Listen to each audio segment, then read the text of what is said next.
మధురం మధురం నీ వాక్యం, నా త్రోవకు దీపం నీ వాక్యం.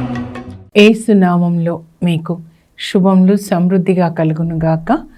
మధురం నీ వాక్యం అనే కార్యక్రమానికి స్వాగతం. ఈరోజు మనం పేతురునకు దేవుని కృప అనే అంశం రెండవ భాగం ధ్యానించుకుందామండి. మధురం మధురం నీ వాక్యం, నా త్రోవకు దీపం నీ వాక్యం.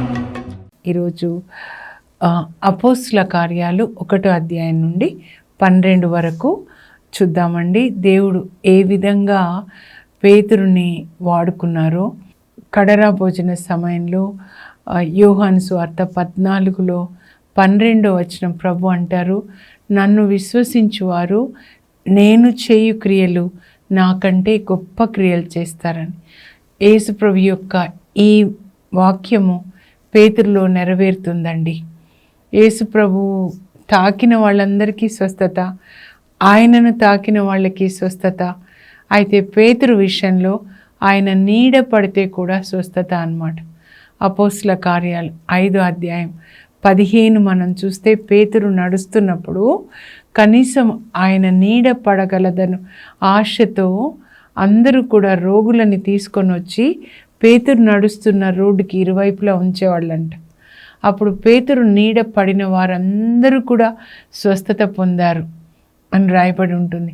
ఎంత ధన్యత అండి! ఒక చేపలు పట్టుకునే పేతురుకి ఎంత ధన్యత చూడండి.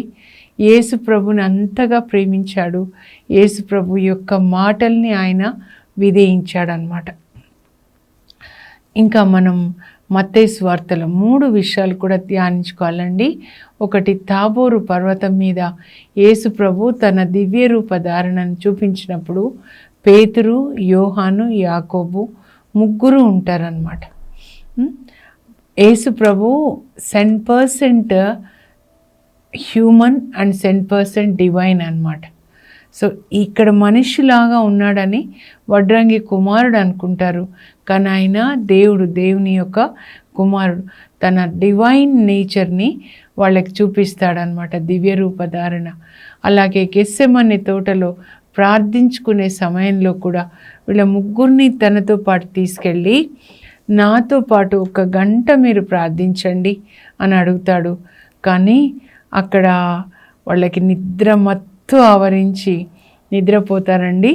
అలాగే యాయిరు కుమార్తె మరణించినప్పుడు కూడా ఆమెను జీవంతో లేపడానికి యేసు ప్రభు లోపలికి వెళ్ళినప్పుడు పేతురు, యోహాను, యాకోబు ఈ ముగ్గురిని తీసుకొని వెళ్తాడు. అంటే యేసు ప్రభు వాళ్ళకి ట్రైనింగ్ ఇస్తున్నాడు అనమాట. అంతా చూస్తారు, ఎంత సింపుల్ లైఫ్ యేసు ప్రభుది. పేతురు వాళ్ళ ఇంట్లోనే ఉంటున్నాడనమాట. ఎంత కరుణ, ఎంత క్షమ, ఎలా క్షమిస్తున్నారు, అవన్నీ కూడా ఆయన హృదయంలో నింపుతారనమాట పరిశుద్ధాత్మ యేసు ప్రభుని. ఇప్పుడు మనం అపోస్తుల కార్యాలకు వద్దామండి. అపోస్తుల కార్యాలు అంటే పరిశుద్ధాత్మ దేవుని యొక్క కార్యములు అపోస్తుల ద్వారా. అయితే ఇందులో 28 అధ్యాయాలు ఉంటాయండి. 1 నుంచి 12 వరకు పేతురు ద్వారా జరిగిన కార్యాలు లేదా పేతురు ప్రసంగాలు. 13 నుంచి 28 వరకు పౌలు ద్వారా పరిశుద్ధాత్మదేవుడు చేసిన కార్యాలు. దీన్ని రాసింది లూకా అన్నమాట. లూకా సువార్త కంటిన్యూషన్లో పౌలు శిష్యుడైనటువంటి లూకా గ్రీక్ డాక్టర్ అయిన ఈ అపోస్తుల కార్యాలని కూడా రాస్తాడండి. ఇప్పుడు అపోస్తుల కార్యాలు 1వ అధ్యాయానికి వచ్చినట్లయితే, ఇంకా యేసు ప్రభు పునరుత్థానమైన తరువాత 40 దినాలు అపోస్తులకి దర్శనం ఇస్తారనమాట. ఇచ్చి వాళ్ళకి కొన్ని ఆజ్ఞలు కూడా ఆయన ఇస్తారు. మీరు ప్రపంచం అంతటా వెళ్ళి సువార్తని బోధించండి అని చెప్పి. ఆ తర్వాత ఆయన ఇంకా 40వ దినాన ఆయన పరలోకానికి వెళ్తూ ఉన్నారు, ఆరోహణమై అన్నమాట. అప్పుడు వాళ్ళని ఓలివ కొండ మీదకి ప్రభు తీసుకొస్తారు. అప్పుడు చివరిసారిగా మాట్లాడతారనమాట. అపోస్తుల కార్యాలు 1:8 అండి. పరిశుద్ధాత్మ మీ పైకి వచ్చినప్పుడు మీరు శక్తిని పొందుతారు. అప్పుడు మీరు నాకు సాక్షులుగా ఉంటారు. యెరూషలేం, యూదయ, సమరియా అంటే మీ ఇంటిలో నాకు సాక్షులుగా, మీ వర్క్ ప్లేస్లో నాకు సాక్షులుగా, అలాగే మీ పట్టణంలో, మీ దేశంలో సాక్షులుగా. యేసు ప్రభు చివరి మాట మాట్లాడుతూ ఆయన పరలోకానికి తీసుకొని పోబడతాడనమాట. ఒక మేఘం ఆయనని కమ్మేస్తుందంటే పరిశుద్ధ ఆత్మ. సో ఈ చివరి మాటలు మనకి కూడా చాలా ముఖ్యమైనవండి. మనం యేసు ప్రభుకి సాక్షులుగా జీవించాలి, కానీ సాతానికి సాక్షులుగా జీవించకూడదు. ఇంకా ప్రభు పరలోకానికి వెళ్ళిన తర్వాత వీళ్ళందరూ కలిసి ఓలివ కొండ మీద నుంచి మేడ పై గదికి వెళ్తారండి. కడరా భోజన సమయం నుండి వాళ్ళు అక్కడే ఉంటారనమాట. మేడ పై గది అంటే కింద ఎవరున్నారు? యెరూషలేం మరియమ్మ, మార్కు వాళ్ళ మమ్మీ అనమాట. అంటే మార్కు వాళ్ళ మమ్మీ యెరూషలేం మరియమ్మ అంటారు. యెరూషలేంలో ఉన్నారు కాబట్టి బర్నబాకి అక్కయ్య అవుతారనమాట. కనుక అక్క కొడుకు మార్కు బర్నబాకి. ఓకేనా? ఇంకా ఇప్పుడు వాళ్ళు ఆ మేడ పై గదిలో ప్రార్థన చేస్తున్నారు. ఎంతమంది అంటే 120 మంది అండి. ఎడతెగక ప్రార్థిస్తున్నారంట ఒకే మనసుతో. అక్కడ మరియ తల్లి ఇంకా కొందరు స్త్రీలు కూడా ఉన్నారని అపోస్తల కార్యాలు 1:14 రాయబడి ఉందండి. ఇంకా వాళ్ళు ప్రార్థన చేస్తున్నప్పుడు పేతురు లేచి నిలువబడి వాళ్ళతో మాట్లాడి, ఇప్పుడు యూదా ఇస్కారియోతు స్థానంలో మనం ఇంకొకరిని ఎన్నుకొనాలి అని ఇద్దరిని వాళ్ళు అందరి ముందు నిలబెట్టి ప్రార్థన చేసి వాళ్ళిద్దరి పేర్లు రాసి చీట్లు తీస్తే మత్తయ్య అని ఆయన పేరు వస్తుందండి. కాబట్టి యూదా ఇస్కారియోతు స్థానంలో మత్తయిని 12 మంది అపోస్తుల్లో ఒకరిగా ఎన్నుకుంటారు. ధనాశకి ఎంత మంచి పొజిషన్ పోగొట్టుకున్నాడో కానీ ఈయన పొందుతాడనమాట. ఆ తర్వాత అపోస్తల కార్యాలు 2వ అధ్యాయానికి వస్తే పెంతెకోస్తు పండుగ అండి. యూదుల పండుగల్ని గురించి లేవియ కాండం 23వ అధ్యాయంలో ఉంటుంది. దీన్ని కోతల పండుగ అంటారనమాట. సో ఆ పండుగకి యూదులు వేరే దేశాల్లో ఉండేవాళ్ళు యెరూషలేంకి వచ్చారు పండుగ చేసుకోవడానికి. యెరూషలేం దేవాలయంలో పండుగ చేసుకోవాలని అనమాట. అయితే ఈ పెంతెకోస్తు పండుగ దినంన వీళ్ళందరూ మేడ పై గదిలో ఒక చోట చేరి ప్రార్థిస్తుండగా అకస్మాత్తుగా బలంగా వీచే గాలి లాంటి ధ్వని ఆ ఇల్లంతా కూడా నిండిపోయిందంటే పరలోకం నుంచి పరిశుద్ధ ఆత్మదేవుడు అక్కడికి వచ్చేసాడనమాట. గాలిలాగా, ఆత్మ కదండి, గాలిలాగా ఆయన వచ్చాడు. తర్వాత వాళ్ళందరి మీద అగ్ని జ్వాలల్లాగా ఆయన నిలబడ్డాడనమాట. అగ్ని జ్వాలలు ఎలా ఉన్నాయంటే నాలుకల్లాగా ఉన్నాయి. అప్పుడు ఆ నాలుకలు వీళ్ళ నాలుకతో కలిసి ఇంకా పరిశుద్ధాత్మ వాళ్ళ లోపలికి వెళ్ళిపోయాడండి. ఇది గ్రేటెస్ట్ ఈవెంట్ అన్నమాట. పాత నిబంధనలో పరిశుద్ధాత్మ లోపలికి వెళ్ళలేదండి, పైకే వచ్చేవాడనమాట. పైననే ఆత్మ ఆవహించినప్పుడు మరి సంసోను సింహాన్ని చీల్చేశాడు. లోపల మాత్రం మలినం అలాగే ఉండిందనమాట. కానీ ఇప్పుడు పరిశుద్ధ ఆత్మ లోపలికి వెళ్ళారు. ఇది చాలా మరి గొప్ప అద్భుతము లేదా ఆశీర్వాదం అనాలన్నమాట. క్రొత్త నిబంధనలో యేసు ప్రభు ద్వారా మనం పొందే 2 ఆశీర్వాదాలు ఏంటి అంటే, ఆయన శిలువ మరణం ద్వారా మనకి పాప క్షమాపణ. రెండవది, ఆయన మనల్ని పరిశుద్ధ ఆత్మతో అభిషేకించాడు, అభిషేకిస్తూనే ఉన్నాడు. అపోస్తల కార్యాలు అంటే పరిశుద్ధ ఆత్మదేవుని కార్యాలు కొనసాగుతూనే ఉన్నాయన్నమాట. జీసస్ ఈజ్ హోలీ స్పిరిట్ బ్యాప్టైజర్ అన్నమాట. ఎలాగో మనం ఇప్పుడు చూద్దామండి. పేతురు మొదటి ప్రసంగంలో చెప్తాడు, వీళ్ళు పరిశుద్ధ ఆత్మని పొందిన తర్వాత వాళ్ళందరూ కూడా అన్య భాషల్లో మాట్లాడసాగిరి అని ఉంటుంది. అలా వాళ్ళందరూ భాషలో మాట్లాడుతూ ఉంటే ఎంత సౌండ్ వచ్చింది అని అంటే, మరి ఎందుకంటే పరిశుద్ధ ఆత్మ బలంగా వీచే గాలిలాగా వచ్చారు కదా. అప్పుడు ఆ పండుగకు వచ్చిన వాళ్ళందరూ ఏంటి వీళ్ళు ఏం మాట్లాడుతున్నారని ఆ మేడపై గది దగ్గరికి వచ్చారనమాట. ఆ ఇంటి దగ్గరికి వచ్చి, ఇదేంటప్పా వీళ్ళు ఏదో మాట్లాడుతుంటే మనందరికీ కూడా మన సొంత భాషలో వింటున్నాం. 17 దేశాల నుంచి వచ్చారండి. మన ఇండియా నుంచి వచ్చారనుకోండి, మన తెలంగాణ నుంచి వచ్చారనుకోండి, వాళ్ళకి తెలుగులో వినబడుతుంది. యూదులు అన్ని చోట్ల ఉంటారండి. ప్రక్కన నువ్వెక్కడి నుంచి వచ్చావు, అమెరికా అంటే ఇంగ్లీష్లో వినబడుతుంది. జర్మనీ వాళ్ళకి జర్మన్లో వినబడుతుంది. ఇదేంటి చోద్యం అని వాళ్ళు ఆశ్చర్యపడుతుంటే, ఇంకా ఒక సైతాన్ గ్రూప్ కూడా ఉంటుంది కదండి, వాళ్ళు తాగి ఉన్నారు అని అంటారనమాట. ఎప్పుడు దైవజనులని ఎగతాళి చేసే ఒక గ్రూప్ని సాతాను తయారు చేస్తాడండి. సినగోగ్ ఆఫ్ సేటన్ అంటారు వాళ్ళని. వాళ్ళు తప్ప తాగి ఉన్నారంటే అప్పుడు పేతురు లేచి నిలబడతాడండి. పేతురుతో పాటు 11 మంది అపోస్తులు కూడా లేచి నిలబడతారు. అప్పుడు పేతురు మొదటి ప్రసంగాన్ని చేస్తాడండి. ఎంత ధన్యత చూడండి. ఈ ప్రపంచంలో, విశ్వంలో మొదటి ప్రసంగం అన్నమాట. సంఘం పుడుతుంది ఆయన ప్రసంగాన్ని విని. ఆయన అప్పుడు చెప్తాడు, చూడండి మీరు అనుకున్నట్లు మేము తాగిలేము, ఇది ఉదయం 9 గంటల సమయం, టైం కూడా తెలిసింది చూడండి మనకి. యోవేలు ప్రవక్త ఏదైతే ప్రవచించాడో అది ఇప్పుడు నెరవేరింది. యోవేలు 2:28 నుంచి 32 వరకు మీరు చదివితే, అంత్య దినంలో అందరి మీద నా ఆత్మని కుమరిస్తాను, మీ పుత్రికలు నా సందేశాన్ని చెప్తారు, మీ యువకులు దర్శనాలు గాంచుతారు, మీ ముదుసలులు కలలు కంటారు. ఆ దినంన నా సేవకులకు స్త్రీ పురుషులు అందరి మీద నా ఆత్మని కుమరిస్తాను. ఇంకా ఆకాశంలో మీరు అనేక ఆశ్చర్యక్రియల్ని చూస్తారు. సూర్యుడు నల్లగా అయిపోతాడు, చంద్రుడు రత్నవర్ణాన్ని దాల్స్తాడు అని చెప్పి చివర్లో జరిగేవి కూడా ప్రభు దినంన, ఆ దినంన ఇవన్నీ జరుగుతాయి. అయితే ఆ ప్రభు నామంని బట్టి ప్రార్థించే వాళ్ళందరూ రక్షణ పొందుతారు అని 2 కలిపి ఉంటాయండి అక్కడ యోవేలు గ్రంథంలో. అది ఇప్పుడు జరిగింది అని చెప్పాడనమాట. మేము తాగిలేము, పరిశుద్ధ ఆత్మని కుమ్మరించారని చెప్పి అప్పుడు మొదటి ప్రసంగం ఏమని చెప్తాడనంటే, దావీదు 16వ కీర్తనలో రాస్తాడు కదా, నీవు నీ యొక్క పరిశుద్ధుని గోతిపాలు కానియవు అని దేవుడు యేసుప్రభుని లేపారు. మీరు ఏ యేసుప్రభునైతే దేవుడు తన చిత్త ప్రకారము మన కొరకు మరణించడానికి క్రీస్తుగా మెస్సయ్యగా ఈ లోకానికి పంపించాడో ఆయనని మీరు సిలువ వేశారు. కానీ మరణం ఆయనని బంధించి ఉంచడం అసాధ్యం కనుక దేవుడు ఆయనని మరణ వేదన తొలగించి మరణం నుండి లేవనెత్తాడు.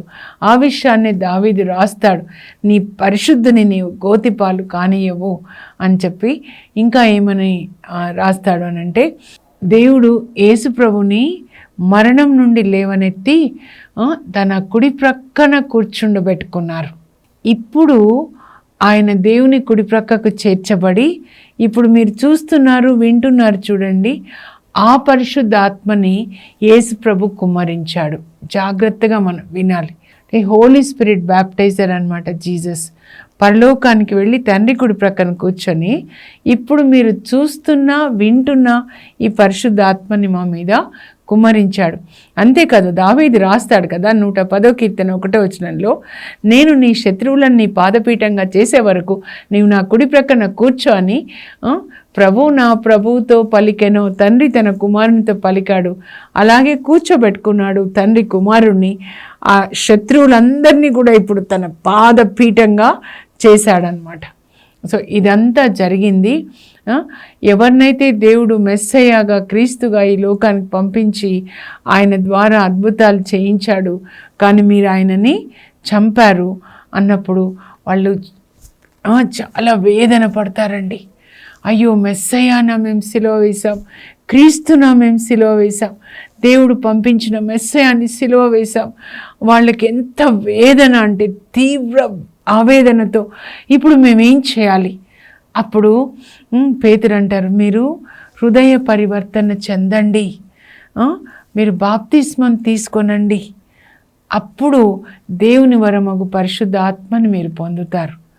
ఈ దుష్టులైన ఈ మనుషుల నుంచి వేరై రక్షణ పొందండి అని పేతురు మొదటి ప్రసంగం చేసినప్పుడు అక్కడ ఉన్న యూదులలో 3,000 మంది హృదయ పరివర్తన చెంది యేసుప్రభుని సొంత రక్షకునిగా అంగీకరిస్తారు. బాప్తిస్మాన్ని తీసుకొని ఆ రోజు సంఘం పుడుతుందండి. పేతురు మొదటి ప్రసంగం అన్నమాట.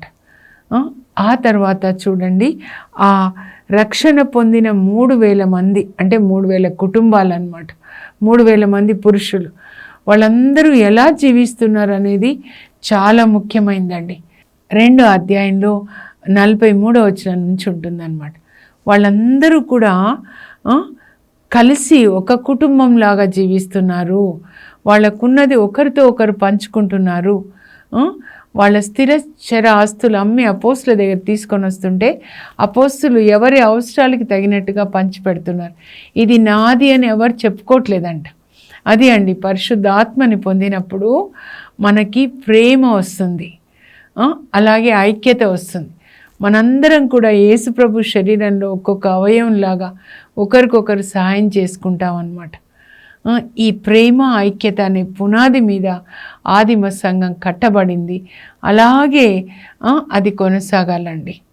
ఆ తర్వాత 3వ అధ్యాయానికి మీరు వచ్చినట్లయితే మధ్యాహ్నం 3 గంటల సమయానికే పేతురు యోహాను దేవాలయానికి వెళ్తున్నారండి. అక్కడ అందమైనదనే ద్వారం దగ్గర ఒక పుట్టుకుంటివాన్ని తీసుకొని వచ్చి అక్కడ పెడుతున్నారనమాట వాళ్ళ కుటుంబ సభ్యులు. మళ్ళీ సాయంకాలం తీసుకొని పోతారు. దేవాలయంలోకి పోయే వాళ్ళని ఆయన భిక్షం అడుగుతున్నాడు. వీళ్ళు కూడా వెళ్తుంటే ఆయన భిక్షం అడిగాడు. అప్పుడు పేతురు అంటాడు, మా వైపు సూటిగా చూడు అని. అప్పుడు ఆయన చూస్తాడు, ఏమైనా ఇస్తారేమో అని. చూస్తే వెండి బంగారాలు మా దగ్గర లేవు, మా దగ్గర ఉంది, మేము మీకు ఇస్తాను, నీకు ఇస్తాను అని అతని కుడి చేయిని పట్టుకొని అలా నజరేయుడైన యేసు క్రీస్తు నామంలో లేచి నడువు అనగానే పేతురులో నుంచి పరిశుద్ధాత్మ అతనిలోనికి వెళ్ళి ఆయన కాళ్ళని మడుమల్ని బలపరచగా అతడు లేచి నిలువబడి గంతులు వేస్తూ వాళ్ళతో కలిసి దేవాలయానికి వెళ్తాడనమాట.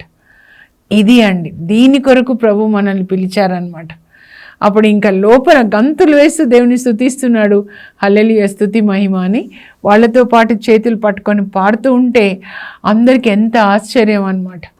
అప్పుడు పేతురు మళ్ళీ 2వ ప్రసంగం చేస్తాడండి దేవాలయంలో. ఏంటి అంటే, మీరు ఎందుకు ఇట్లా ఆశ్చర్యంగా చూస్తున్నారు? ఇలా ఆయనను స్వస్థపరిచింది మేమా? కాదు, మీరు ఎవరినైతే చంపారో జీవనకర్త యేసు ప్రభుని, మెస్సయాని, ఆ జీవనకర్త నామంలో ఈయనకి స్వస్థత కలిగింది. స్వస్థత ఇచ్చింది యేసు ప్రభు, నజరేయుడైన యేసు, మేం కాదు. చూడండి ఎంత తగ్గింపు స్వభావం. మహిమ మనకి తగదండి, మనం పాపులు, మన శరీరంలో పాపం ఉంది, నా శరీరంలో కూడా పాపం దాగి ఉంది. ఆయనకే మహిమ అన్నమాట చెప్తాడు. అప్పుడు ఇంకొక 2,000 మంది యేసు ప్రభుని అంగీకరిస్తారు. అంటే 2,000 మంది పురుషులు, 5,000 కుటుంబాలు అన్నమాట. ఇంకా భరించలేక జైల్లో పెట్టేస్తారండి అధికారులు, ప్రధాన అర్చకులు, ధర్మశాస్త్ర బోధకులు. ఎవరి పేరిట మీరు ఇవన్నీ చేస్తున్నారు? ఎవరి పేరిట ఆయనకి స్వస్థత అంటే యేసుప్రభు పేరిటనే, యేసుప్రభే స్వస్థపరిచాడు అని ధైర్యంగా సమాధానం చెప్తే వాళ్ళకి చాలా ఆశ్చర్యం వేస్తుంది అనమాట. ఈ చేపలు పట్టుకునే వాళ్ళకి మనకింత జవాబు చెప్పేంత ధైర్యం ఎట్లా వచ్చింది? అందులో ఆయన పుట్టుకుంటివాడని అందరికీ తెలుసు అనమాట. అది ఇంకా ఆశ్చర్యం. ఇప్పుడు 5,000 కుటుంబాలు ఎలా ఉంటున్నాయి? 4వ అధ్యాయంలో 32 నుంచి 37 వరకు ఈ 5,000 కుటుంబాలు ఒకే హృదయం, ఒకే మనస్సు కలిగి ఉంటున్నారంట. అంత ప్రేమ, అంత ఐక్యత, ఒకే కుటుంబం అన్నమాట. దేవుని కుటుంబం, వసుదైక కుటుంబం. దేవుని పిల్లలుగా వాళ్ళు కలిసి ఉంటూ ఒకరికొకరు పంచుకుంటూ కేరింగ్ అండ్ షేరింగ్ అన్నమాట. నా పిల్లలు, నా భార్య, నేను కాకుండా అందరూ కలిసి జీవిస్తున్నారు, ఒకరితో ఒకరు పంచుకుంటున్నారు. వినయము, సంతోషము గలవారై దేవుని స్తుతిస్తూ రొట్టె విరుస్తూ కలిసి భుజిస్తూ ఉన్నారు. దేవుడు అనేక అద్భుతాలు చేస్తూ అనేక ఆశీర్వాదాలు, అభిషేకాన్ని కుమరిస్తున్నాడు. అలాంటి సమయంలో దేవుడు బర్నబాని రక్షిస్తారండి. మార్కు వాళ్ళ మేనమామ అన్నమాట, యెరూషలేం మరియమ్మ వాళ్ళ సోదరుడు. ఆయన సైప్రస్ దేశానికి చెందినవాడు. ఆయన చూడండి పరిశుద్ధాత్మని పొందిన తర్వాత తన ఆస్తంతా అమ్మి తీసుకొని వచ్చి అపోస్తులకు ఇస్తాడు. ఇంకా వీళ్ళందరికీ అపోస్తులకి ఒక పెద్ద మనిషిలాగా అన్నమాట, వాళ్ళని ఎంకరేజ్ చేస్తూ ఉంటాడు. అందుకే ఆయన పేరు యోసేపు, యాక్చువల్గా లేవీయుడు అనమాట. అపోస్తులు ఆయనకి కొత్త పేరు పెడతారు. ఏంటంటే బర్నబా, మ్యాన్ ఆఫ్ ఎంకరేజ్మెంట్. వాళ్ళను ఉత్సాహపరుస్తాడు, ప్రోత్సహిస్తాడు. మీరు వాళ్ళని చూసి భయపడకండి, చెరసాలను చూసి భయపడకండి, ప్రభు మీతో ఉన్నారు, మీరు సువార్తని కొనసాగించండి, మేమందరం మీకు సపోర్టుగా నిలబడతామని 5,000 కుటుంబాలు కూడా వాళ్ళ కొరకు ప్రార్థన చేస్తూ సపోర్టుగా ఉంటారన్నమాట. అలా దేవుని సువార్త యెరూషలేంలో ప్రారంభమై యెరూషలేం నుండి యూదయ, సమరియా, ప్రపంచం అంతటా వ్యాపిస్తుందండి. క్రీస్తు శకం 30న ప్రారంభమైన ఈ అగ్ని ప్రేమ సువార్త 60 లోపల పౌలు ద్వారా, అపోస్తుల ద్వారా ప్రపంచం అంతటా వ్యాపిస్తుంది. వాళ్ళు యేసుప్రభు ప్రేమని పంచుతున్నారండి. ఎక్కడ డబ్బు పోగు చేసుకునే అంత మలినమైన సువార్త లేదు అక్కడ అన్నమాట. యేసుప్రభు కొరకు ప్రాణం పెడుతున్నారు, రక్తం చిందుతున్నారు, ప్రేమని పంచుతున్నారు. విన్నవాళ్ళు కూడా వెళ్ళి సువార్తని బోధిస్తూ ఉన్నారనమాట.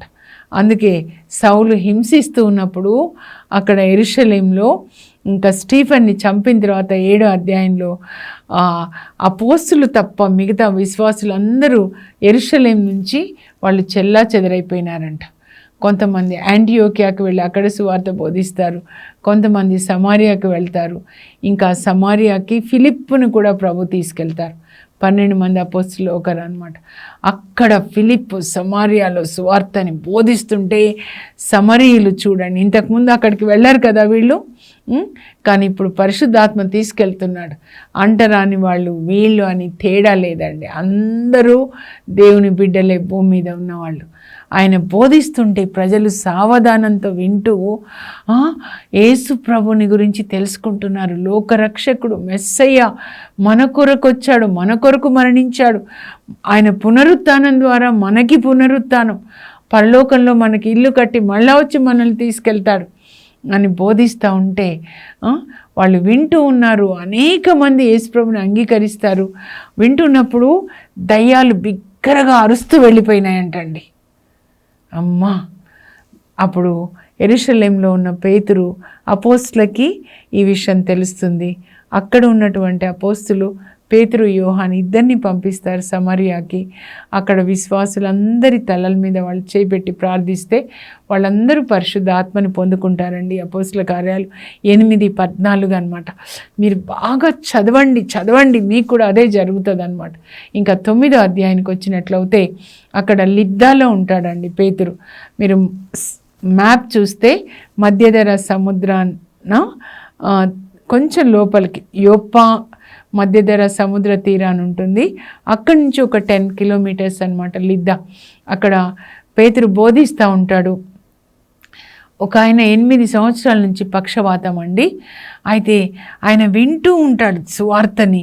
అప్పుడు స్వస్థత పొందే అంత విశ్వాసం ఉంది అని ఇంకా పేతురు అంటాడు, ఏనియా యేసుక్రీస్తు నిన్ను బాగు చేస్తున్నాడయ్యా, నువ్వు లేచి నడు అనగానే ఆయన లేచి నడుస్తాడు. అప్పుడు ఆ అద్భుతాన్ని చూసి లిద్దాలో అనేకులు యేసుప్రభుని అంగీకరిస్తారు సొంత రక్షకునిగా. ఈ అద్భుతాల ద్వారా అనేక మంది ప్రభులోనికి నడిపించబడతారు. అంత లోపల యోపాలో తబితా అనే ఒక విశ్వాసిని ఉంటుంది, ఒక టైలర్ అన్నమాట. అపోస్తుల కార్యాలు 9:36 మీ పేరు పెట్టుకొని మీరు ఇలా ఉండాలి. ఒక టైలరు అక్కడ చేపలు పట్టుకునే వాళ్ళు ఎక్కువ మంది ఉంటారు. చేపలు పట్టుకోవడానికి వెళ్తే మధ్యధరా సముద్రంలో తుఫాను వచ్చినప్పుడు చనిపోయేవాళ్ళు. అప్పుడు వాళ్ళ భార్యలు విధవరాళ్ళు అయిపోతారు, పిల్లలు అనాథలు అవుతారు. వాళ్ళందరికీ ఈమె అక్కడ మదర్ తెరీసా తల్లి అండి. వాళ్ళకందరికీ బట్టలు కుట్టించి ఇచ్చేదన్నమాట. విధవరాళ్ళకి సపోర్ట్ చేస్తూ వాళ్ళని ప్రోత్సహిస్తూ అలా ఒక తల్లిలాగా ఉండేది. ఆమె చనిపోతుంది. అప్పుడు పేతుర్ని రమ్మని పిలుస్తారనమాట. వెంటనే పేతురు వచ్చేస్తాడు, ఇక్కడ యోపాకు వస్తాడు లిడ్డా నుంచి. వచ్చినప్పుడు విధవరాళ్ళు చూపిస్తారు, అయ్యా ఈ తల్లి చనిపోతే మాకెట్లా అయ్యా, మాకు బట్టలు కుట్టించింది అయ్యా, మా అమ్మ మాకు కావాలి. అప్పుడు పేతురు ఎక్కడ ఉంది అంటే ఆమె మృతదేహం పైన స్నానం చేయించి పైన గదిలో పెడతారు. పేతురు వెళ్ళి మోకరించి ప్రార్థిస్తాడు. తబితా లెమ్ము అంటే ఆమె జీవంతో లేచి కూర్చుంటుందండి.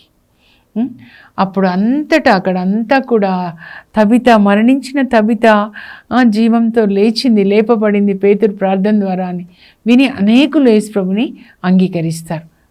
ఇంకా 10వ అధ్యాయంలో కొర్నేలియస్ ఇంటికి వెళ్ళి సువార్తను బోధిస్తాడండి. 10వ అధ్యాయం. కొర్నేలియస్ శతాధిపతి, అన్యులు అనమాట.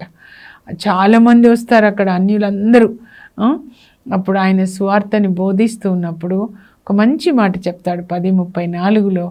నాకు ఇప్పుడు ఏమర్థమైందంటే, సత్ప్రవర్తన కలిగి దేవునికి భయపడువాడు ఎవరైనా సరే అతడు దేవునికి అంగీకారయోగ్యుడు. మంచి మనస్సాక్షిని కలిగి ఉన్నవాళ్ళు ఎవరైనా సరే, అందరూ దేవుని బిడ్డలే. క్రిస్టియన్స్ దేవుని బిడ్డలు అని అనుకోకండి, అందరూ దేవుని బిడ్డలే భూమి మీద ఉన్నవాళ్ళు. అయితే మనస్సాక్షి ప్రకారం జీవించిన వాళ్ళు, అంటే మనస్సాక్షి అంటే దేవుని ఆత్మ మనలో జీవించడం, అంతరాత్మ. ఆ పరమాత్మ మనలో జీవాత్మలాగా జీవించి ఇది తప్పు ఇది ఒప్పు అని చెప్తే దాని ప్రకారం జీవించిన వాళ్ళందరూ పరలోకానికి వెళ్తారు. వాళ్ళని నీతిమంతులు అంటారనమాట. ఇప్పుడు నాకు అర్థమైంది అని యేసు ప్రభుని గురించి కూడా చెప్తాడు 10:38లో. దేవుడు యేసు ప్రభుని పరిశుద్ధాత్మతో అభిషేకించిన తర్వాత ఆయన అంతటా తిరుగుచు అందరికీ మేలు చేయుచు పిశాచ పీడితులను ఆయన బాగు చేస్తూ ఉన్నాడు. పరిశుద్ధాత్మని పొందితే మనం కూడా అందరికీ మేలు చేస్తామండి. ఇంకా చివరగా 12వ అధ్యాయానికి వచ్చినట్లయితే ఇంకా అంతే. తర్వాత పేతురు రోమ్కి వెళ్ళిపోతాడు సువార్త బోధించడానికి అనమాట. అక్కడ పేతుర్ని క్రీస్తు 44 అండి పెద్ద యాకోబుని కత్తితో చంపిస్తాడు. హెరోద అగ్రిప్పా 1 అనమాట. హెరోద్ ద గ్రేట్ మనవడు అగ్రిప్పా 1 యాకోబుని చంపిస్తే, పెద్ద యాకోబుని, యూదులకు చాలా సంతోషం వేస్తుంది. అప్పుడు పేతుర్ని కూడా చంపిస్తే ఇంకా బాగుంటుంది, అందరికీ లీడర్ కదా అని, నాయకుడు కదా అని చెరసాల్లో పెడతాడు చంపాలి అని. కానీ అక్కడ మార్కు వాళ్ళ మమ్మీ యెరూషలేము మరియమ్మ ఇంట్లో క్రీస్తు సంఘం పట్టుదలతో ప్రార్థిస్తుంది. దేవదూతను పంపించి విడిపించమని. వాళ్ళ ప్రార్థనకి జవాబుగా దేవుడు దేవదూతను పంపించి పేతురుని విడిపిస్తాడు. ఆ తర్వాత పేతురు సువార్త కొరకు ఇంకా ఆయన రోమ్లో సువార్త బోధించాడని జోసఫస్ అనే హిస్టారియన్ రాస్తాడండి. ఆ తర్వాత క్రీస్తు 67లో ఆయన తలక్రిందులుగా సిలువ వేయబడ్డాడు అని రాస్తాడనమాట.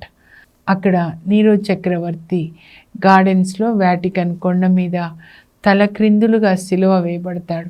ఆయన అక్కడ రక్తం చిందాడు. అక్కడే సెయింట్ పీటర్స్ బెసిలికా కట్టబడుతుంది.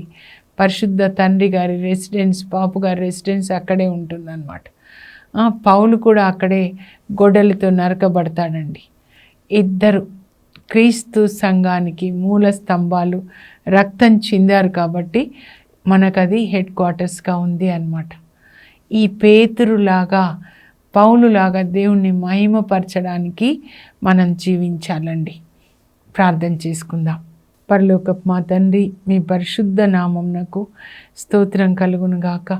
పేతురు దృష్టి అంతా మీ మీదనే ఉంది ప్రభా.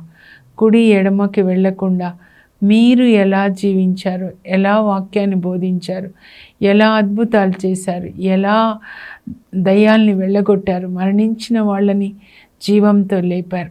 అలాగే ఆయన కూడా మీ అడుగుజాడల్లో నడిచి చివరికి మరణం వరకు కూడా ప్రభా మీ యొక్క అడుగుజాడల్లో నడిచాడు తండ్రి. మీకు సాక్షిగా జీవించాడు, మిమ్మల్ని మహిమపరిచాడు. అలా జీవించే కృప మాకు దయచేయండి. మీ కొరకు జీవించడము, మీ కొరకు మరణించడమే అసలైన ఆశీర్వాదమని తెలుసుకునే జ్ఞానాన్ని మాకు దయచేయండి. యేసు నామంలో అడుగుచున్నాం తండ్రి, ఆమెన్. యేసు ప్రభువు నడిచిన ఆ నీతి ప్రేమ మార్గంలో నడిచిన వాళ్ళే పరలోకం చేరుకుంటారు. వాళ్ళే నిజమైన శిష్యులు, యేసు ప్రభు యొక్క నిజమైన శిష్యులు. అలాంటి కృప దేవుడు మనకు దయచేదురుగాక. God bless you. Have a blessed day.